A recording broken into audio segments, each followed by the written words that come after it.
But yeah, half a second or so greater between the gap between Drummond and Santos. Maybe it's just an overtake there, full position between those two drivers. But either way, good news there for Kylian Drummond. The gap though between the hard and medium job runners now up to 6.5 seconds here over on lap 2.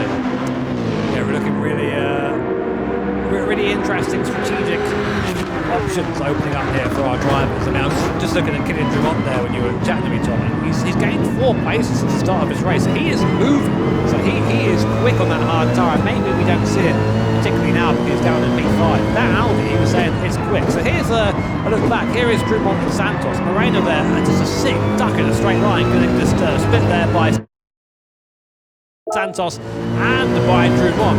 And he must think of him around like, what can I even do about it? Ricardo Zonta Simulator 2026, that's what that was. Look at this. Brave Drummond was there. Super commitment. Good also awareness from Santos just to give him that racing room on the inside. Fantastic from Kylian Drummond and also Antonio Santos. Sat there for Moreno, but it might come back to him a little bit later on. He's still sitting on the coattails of the Lexus in 7th place in the stats, but now want to mention as well for the likes of Holden or Shevchenko, actually had a taxi from the airport over to the venue here in Milan yesterday. I was chatting away to them, and they were saying that basically the cars that they're driving, the Mazda and the Lamborghini, not the fastest out there on track. They've struggled a bit with the balance performance updates for 2026, and as such, that's why they're a fair way off as it stands. But now they'll be looking for a bit more pace later on this year. Now, delighted to be able to welcome to the commentary box Nico Menzel. Nico, great to have you here. Thank you so much for joining us.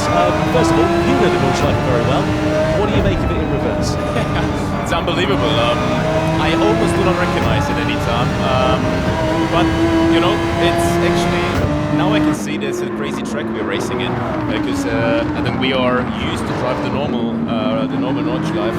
And now you can actually feel the quick corners, the craziness about the barriers being so close. And it's great. Cool.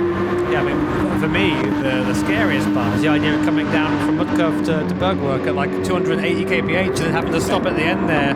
I just can't imagine that in real life.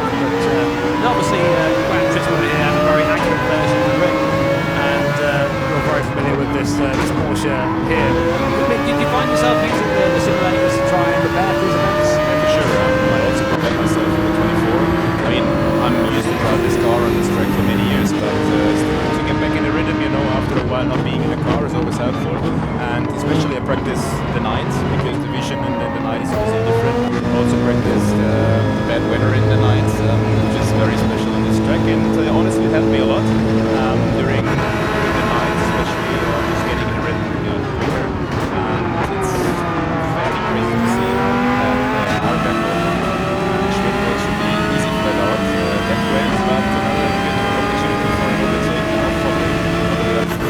Yeah, you see Serrano here sitting in the wheel tracks, and that's been involved. We come over that crest of the hill to the ball to the outside of the Ferrari then, so it's Ferrari versus Porsche, Serrano versus Stroll, and Serrano there with the outside line, which is going to to the inside line as they come over the crest and go into the left-hander, and the Spanish driver back through and into the lead once again. Fantastic commitment from Serrano, and great driving also from Stroll.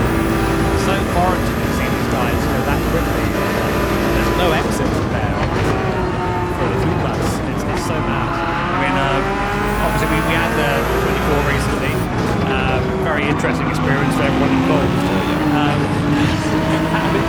How do you think if you're, do you have any advice to give these guys now? It's a completely different experience, although maybe slightly similar. How would you, what advice do you give these guys driving on this circuit in this configuration?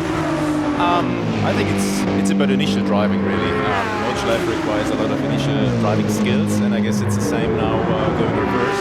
The trickiness, as you just said, is like, as now we can see the replay, slipstreaming all the way, using the side draft also very important, and especially the wheel, but also here, it's not only the slipstream following a car, but also the side draft, because at some point it slows you even down, so you gotta actually move to the side at some point to avoid that wave of airstream.